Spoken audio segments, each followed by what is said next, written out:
हम अपनी इस्लाह के लिए चंद बातें सीखेंगे खुदावंद के कलाम में से। आए खुदावंद के कलाम को खोलें। पहला यूहन्ना उसका 5वां बाब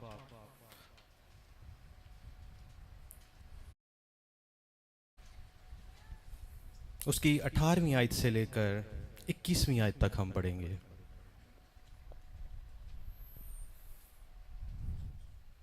पहला यूहन्ना उसका 5वां बाब उसकी 18वीं आयत से लेकर हम 21वीं आयत तक पढ़ेंगे।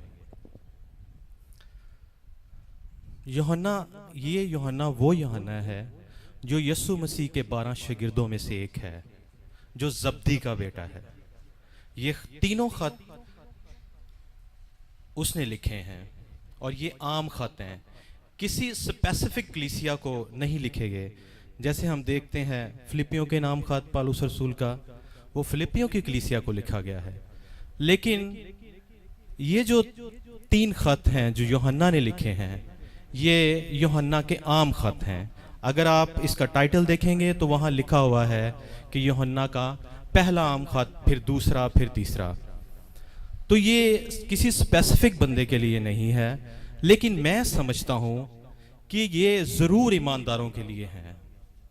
जब मैं इसका मुतालिया कर रहा था तो मैंने इसके ऑडियंस जो हैं खुद से डायग्नोज किए, जाने कि मुझे लगता है कि ये सिर्फ ईमानदारों के लिए लिखे गए हैं, क्योंकि यूहन्ना को मोहब्बत का रसूल भी कहते हैं। इसने यूहन्ना की अंजील लिखी, उसमें भी इसने मोहब्बत के बारे में लिखा। यूहन्ना के 3 खत लिखे, इसमें भी मोहब्बत के बारे में है। और उस मोहब्बत के बारे में जो खुदा की मोहब्बत है, लेकिन वो ये बयान करता है कि यीशु मसीह में जो खुदा की मोहब्बत है उसके बारे में ये लिखता है।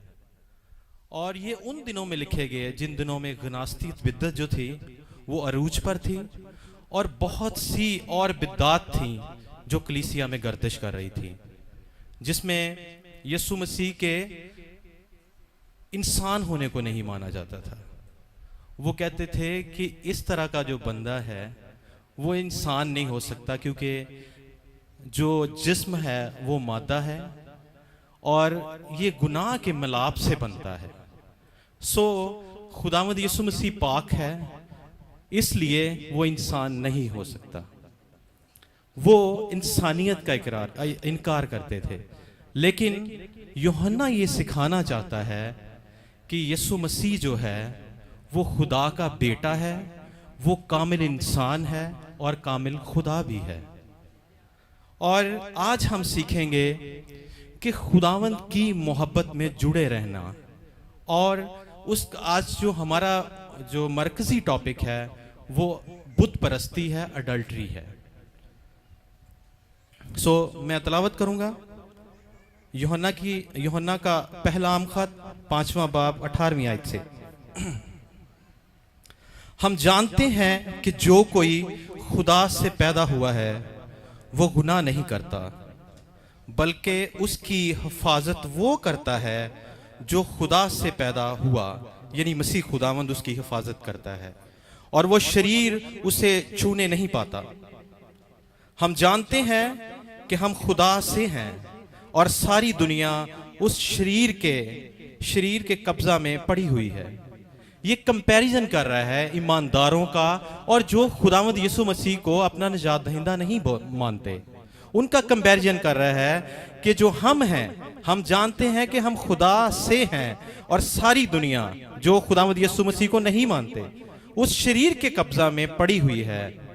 और ये भी जानते हैं कि खुदा का बेटा आ गया है और उसने हमें समझ बख्शी है, ताकि उसकी जो हकीकी है जाने, और हम उसमें जो हकीकी हैं यानी उसके बेटे यीशु मसीह में हैं। हकीकी खुदा और हमेशा की जिंदगी यही है। ए बच्चों, अपने आप को बुतों से बचाए रखो। खुदावंद के पाक कलाम के पढ़े और कबूल कीजिए, पर खुदावंद की खास बरकत हो। जितने भी खतूत लिखे गए हैं उनमें जो आखिरी आयात हैं वो नसीहत के तौर पर है। और यूहन्ना का जो पहला आम खत है, इसमें भी जो आखिरी बातें यूहन्ना कर रहा है वो यही है कि ये नसीहत कर रहा है हमें कि हम जो मसीह खुदावंद में हैं वो किससे बचे रहे। वो कहता है कि जो हम ईमानदार हैं वो खुदा के बेटे और बेटियां हैं और खुदा में नए सिरे से पैदा हो चुके हैं। सो हमें वो नसीहत कर रहा है, ईमानदारों को ये नसीहत है कि वो बुतों से बचे रहे। अब मेन बात यह है कि बुत परस्ती है क्या? बुत परस्ती है क्या? चार्ल्स स्पर्जन क्या कहता है इसके बारे में? खुदा से बेहतर है किसी और चीज को जानना और खुदा के अलावा किसी और पर भरोसा करना। यहां पर किसी उस बुत की बात नहीं कर रहा जो खरूज 20वें बाब में कहा गया है कि तू मेरे बराबर कोई तराशी हुई मूर्त ना बनाना। तू एक खुदा को माना, उस बुत की बात नहीं कर रहा है यहां पर। यह कोई और बुत है, हम जानेंगे आगे जाके। जॉन पाइपर क्या कहता है? खुदा के अलावा किसी से नेमत मांगना, किसी से रहनुमाई मांगना या किसी से मदद मांगना, यह भी बुत परस्ती में गिना जाता है। और एक तारीफ मैंने खुद से भी खड़ी हुई है कि अपनी ख्वाहिशात जो हैं हमारी, उनको लेकर खुदावंद के पास जाने की बजाय हम किसी के पास जब जाते हैं तो ये भी बुत परस्ती के जिम्मे में आता है। ये 3 तारीफें हैं जिसकी बना पर हम आगे बुत परस्ती के बारे में सीखेंगे। बुत परस्ती जो है वो 2 तरह की जरूर है। मैं समझता हूं कि एक मॉडर्न है और एक वो है जो पुराने अहदनामे में है। पुराने अहदनामे में जहां भी बुत परस्ती का जिक्र आया है तो वो उन देवताओं की बात की गई है। और पौलुस रसूल ने भी कहीं कहीं अपने खतूत में जब पुराने अहदनामे को कोड किया है तो उसने भी उसी बुत परस्ती की बात की है जिसके बारे में पुराना अहदनामा बात करता है। खरूज की किताब में अगर हम देखें, हमने पिछले संडे सीखा भी था कि अपने लिए कोई तराशी हुई मूर्त ना बनाना। जिस तरह हम देखते हैं बाल के पुजारियों ने अपने लिए बनाया हुआ था, बाल का बुत बनाया हुआ था। और हमने सीखा कि बुत ना बोलते हैं ना सुनते हैं, गो के उनके कान हैं लेकिन सुनते नहीं, उनका मुंह है लेकिन बोलते नहीं, उनके कान तो हैं वो सुनते नहीं, उनके पैर हैं पर चलते नहीं हैं। लेकिन हमारा खुदा जिंदा खुदा है जो बोलता है, जो सुनता है, जो हमारी दुआओं का जवाब देता है। हम उस खुदा को मानते हैं। बुत परस्ती जो है जब कोई इंसान करता है तो उसका नुकसान क्या है, सबसे पहले हम ये जानेंगे कि बुत परस्ती में जब कोई इंसान गिर जाता है तो उसके साथ क्या रोनमा होता है। गो के हम देखते हैं आजकल दुनिया में अपने इर्द गिर्द बहुत सी कौमें ऐसी हैं जो बुत परस्ती में हैं लेकिन वो सरफराजी की तरफ जा रही हैं। हम इंडिया को देखते हैं, वहां पता नहीं कितने हजारों के तादाद में खुदा हैं उनके, लेकिन देखें इंडिया हर एक फील्ड में, टेक्नोलॉजी में, आप मेडिकल में देखें, वो तरक्की करता जा रहा है। लेकिन खुदावंद में जो लोग हैं गो के वो तरक्की करते हैं लेकिन वो ईमानदार हैं और खुदावंद ने उनके लिए हमेशा की जिंदगी का ताज रखा हुआ है। लेकिन पतरस एक और बात बताता है कि जो बुत परस्ती में चले जाते हैं वो उसके गुलाम बन जाते हैं। जो बुत परस्ती में चले जाते हैं वो उसके गुलाम बन जाते हैं। हम देखते हैं कि जब भी कोई दरबार पर जाता है या किसी बुत के पास जाता है तो वो गुलामी की सी जिंदगी है, वो बेबसी की जिंदगी है। हम देखते हैं कि वो सुनते नहीं हैं, किस तरह बाल के सामने वो चलाते हैं। जो पुजारी हैं 450 उसके जो 430 आई थिंक सो, तो वो चलाते हैं उसके सामने और उनका जो खुदा का नबी है उनका मजाक भी उड़ाता है कि और ऊंची जरा बोलो, शायद ये सो रहा हो, और ऊंची बोलो। वो उसके गुलाम बन चुके हैं, गो के वो उनकी सुन नहीं रहा। लेकिन पौलुस रसूल फरमाता है जो खुदावंद में आ जाते हैं, जो खुदावंद को कबूल कर लेते हैं, जो खुदावंद से जुड़ जाते हैं, जो उसकी मोहब्बत में लग जाते हैं, खुदावंद उनको गुलाम नहीं रहने देता। आए खुदावंद के कलाम में देखें, गलतियों के नाम खत उसका 4 बाब और उसकी 7वीं आयत, पौलुस रसूल क्या कहता है जो खुदावंद में आ जाते हैं।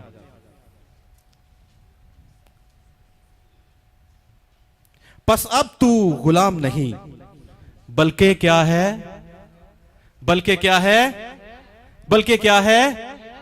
जब हम खुदावंद यीशु मसीह में आ जाते हैं तो हम गुलाम नहीं रहते बल्कि उसके बेटे और बेटियां बन जाते हैं। और खुदावंद ने बेटे और बेटियां हमें बनाने के लिए एक कीमत अदा की है, हमें ले पालक होने का दर्जा बख्शा है। उसने एक नारा लगाया है सलीब पर कि तमाम हुआ, और हमारी सारी कीमत, हमारी पूरी कीमत अदा की है ताकि हम उसके बेटे और बेटियां बन जाएं। बुत परस्ती जो है वो हमें किस तरफ लेके जाती है, लेकिन खुदावंद हमें बहाल करता है। अगर हम देखें कलाम मुकद्दस में बहुत सी मिसालें भरी पड़ी हैं कि जो लोग इस्राएल को देखते हैं कि उनका जो सफर था वो कहां से कहां चला गया जब वो बुत परस्ती में चले गए हैं। जब 40 दिन मूसा पहाड़ पर चला गया तो 40 दिन वहां रहा तो लोगों ने उसका इंतजार करना बंद कर दिया और कहा कि हम अपने लिए देवता बनाएंगे, और खुदावंद का गज़ब उन पर नाज़िल हुआ और कितने लोग वहीं पर मर गए थे। और आप देखें कि जिसने बुत परस्ती की है, जो जो उसमें शामिल हुआ है, उनमें से बहुत ही कम लोग, गिनती के लोग जो हैं वो वादे की सरजमीन पर पहुंचे हैं। वो पूरी नस्ल तबाह हो गई है। आज भी हम देखते हैं कि बहुत से लोग जो बुत परस्ती में चले गए हैं वो तबाही की तरफ जा रहे हैं, लेकिन यीशु मसीह जो जिंदा है, वो हमारा मुनज्जी है, वो हमें वो जिंदगी देना चाहता है जो कसर है। फिर हम देखते हैं आगे चलकर दाऊद को, और सुलेमान के दौर में बुत परस्ती बहुत सी आ गई। बहुत सी उसकी बीवियां ऐसी थीं जो बुत परस्त थी, और यहूदा में भी बुत परस्ती बढ़ती चली गई, और खुदावंद ने उनको अपनी हजूरी से खारिज भी किया। खुदावंद ने उनको गुलामी में जाने की इजाजत दे दी। खुदावंद ने ऐसी कौमों को खड़ा कर दिया जो उनको असीर करके ले गई, और वो बहुत साल असीरी में रहे। लेकिन जब हम अपने बुतों को तोड़ देते हैं, जब हम देखते हैं कि आगे आसा बादशाह आता है, तो उसने बुतों को जब तोड़ दिया है, जब उसने बुत परस्ती को छोड़ा है, तो खुदावंद उसके साथ है। 35 साल तक खुदावंद उसके साथ रहा है। हम देखते हैं कि खुदावंद ने उसको सरफराजी बख्शी है जब उसने अपने बुतों को तोड़ दिया है, अपनी उन यसीरतों को तोड़ दिया है जिसका उसके बाप दादा पूजा किया करते थे, तो खुदावंद ने उनको बहाल किया है। और लिखा है कि खुदावंद ने उसको चारों तरफ से क्या बख्शी? अमान बख्शी। खुदावंद में जब हम आ जाते हैं तो हम खुदावंद में महफूज हो जाते हैं। लेकिन जब तक हम अबलीस के पास रहते हैं, उसकी प्रस्तिश करते हैं, जब हम खुदावंद की जगह किसी और को दे देते हैं, तो हम कहां लग जाते हैं? हमारी तबाही शुरू हो जाती है। हम तनज़ली में चले जाते हैं। हम उस जहन्नम की आग में जलने के लिए अपने आप को तैयार कर रहे होते हैं जहां रोना और दांतों का पीसना है। हम देखते हैं कि आजकल मॉडर्न दौर में वो बुत तो नहीं रहे, लेकिन और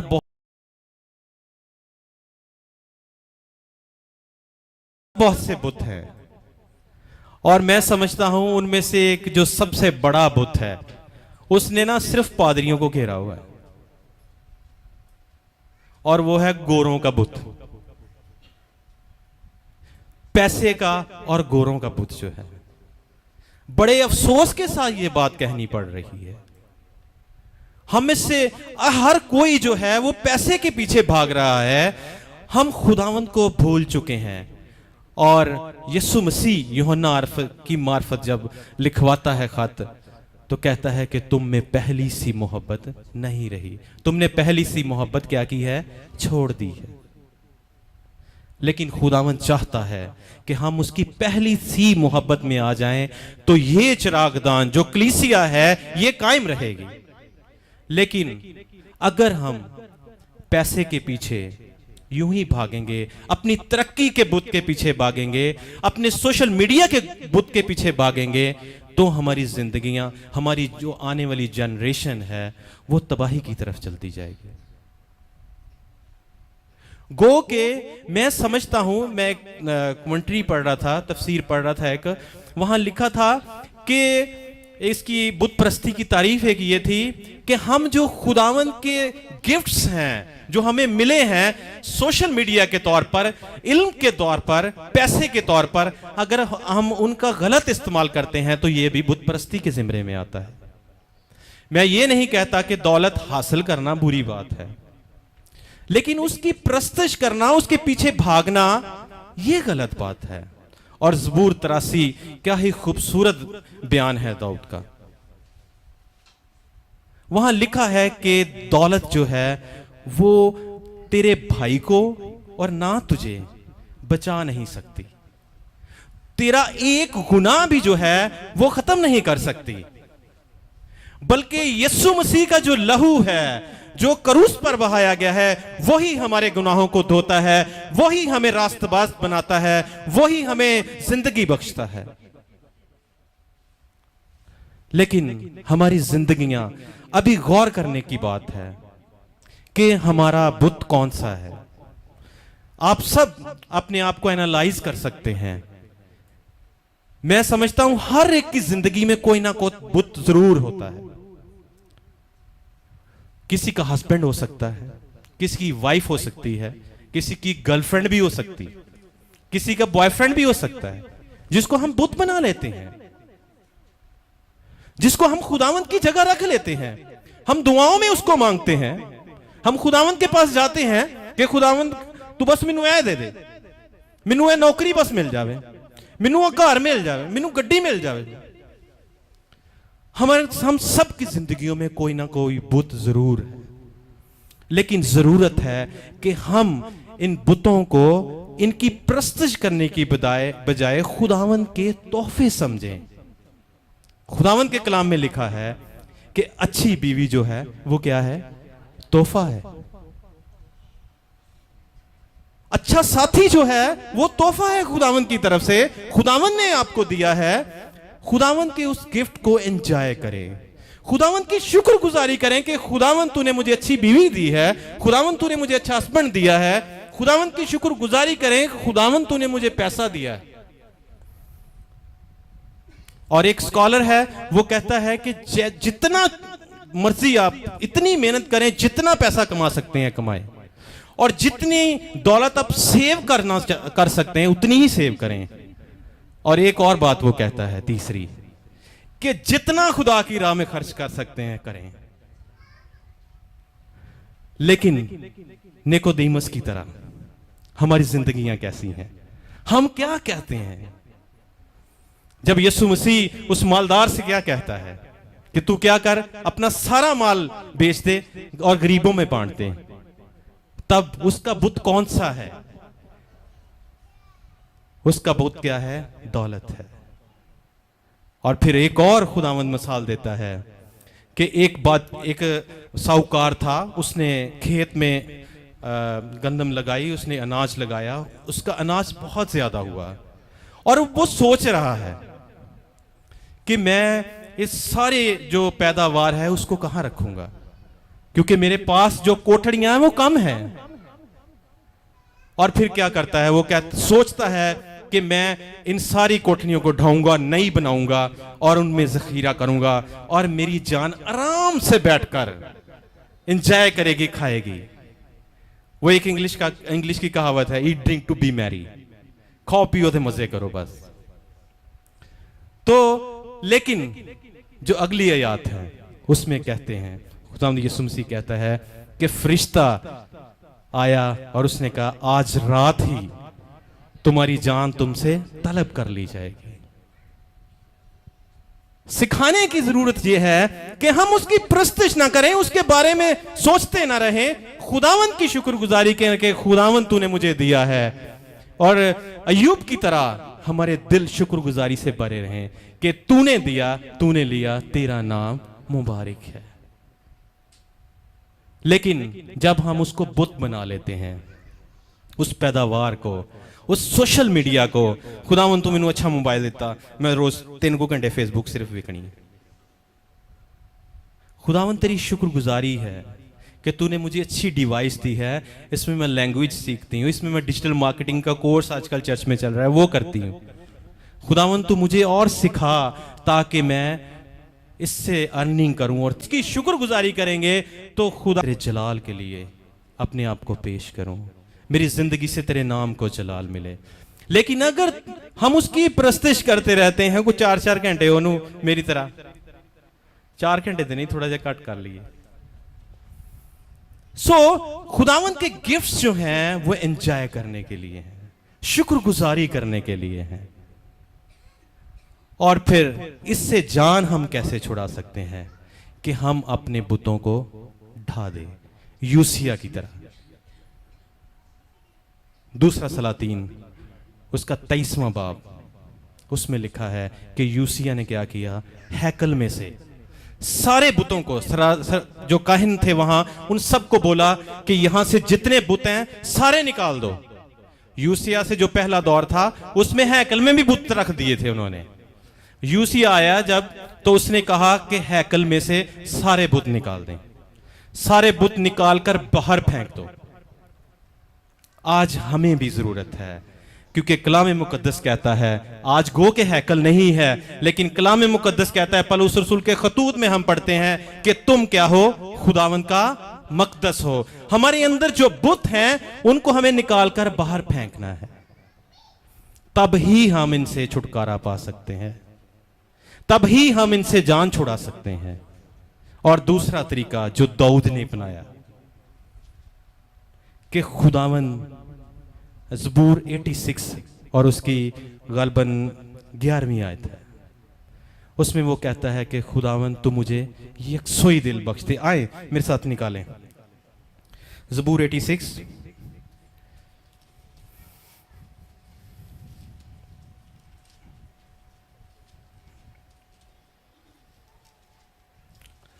उसकी 11वीं आयत।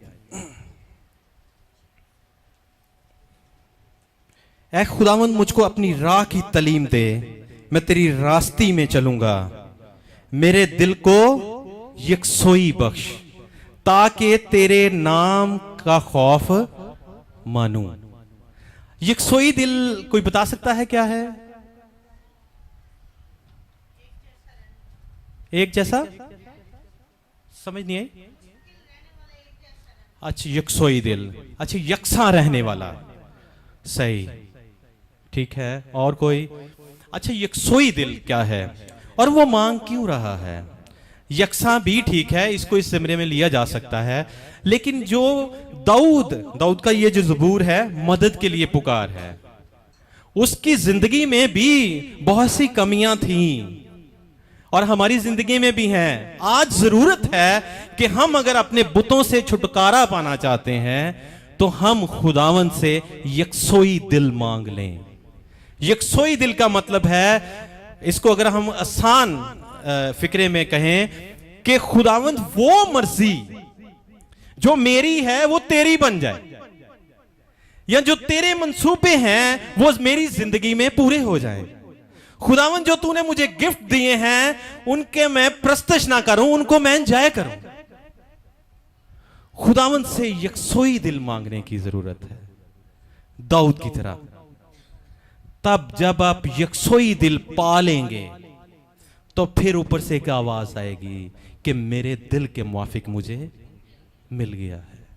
खुदावंद आपसे खुश होगा और लिखा है कि जब एक गुनाहगार जब जमीन पर तौबा करता है तो लाखों फरिश्ते आसमान पर खुशी मनाते हैं।